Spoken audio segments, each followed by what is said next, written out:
সরকার যেহেতু জবাবদিহিমূলক নয়, সেহেতু নৈতিক কারণে সরকারের সুনির্দিষ্ট পরিকল্পনা জনগণের সামনে স্পষ্ট থাকা প্রয়োজন।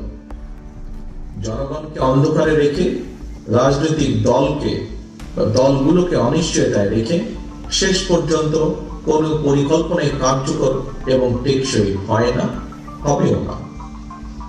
প্রিয় উপস্থিতিবৃন্দ,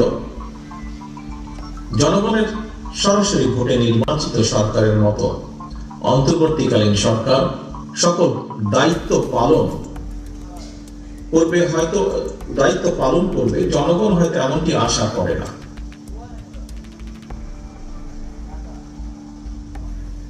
তারপরে সরকারকে নিয়ম মাফিক কিছু কাজ করতে হয়।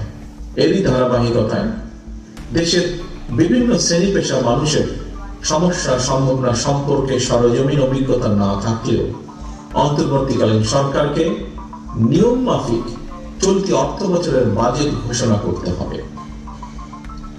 অতীত অভিজ্ঞতায় দেখা গিয়েছে প্রতিটি বছর জাতীয় বাজেট বাস্তবায়নের ক্ষেত্রে ঘাটতি বাজেট হচ্ছে মূল প্রতিবন্ধকতা। বাজেট প্রণয়নের ক্ষেত্রে এনবিআর হয়তো সরাসরি কোনো ভূমিকা নেই, তবে রাজস্ব আদায়ের মাধ্যমে বাজেট বাস্তবায়নের ক্ষেত্রে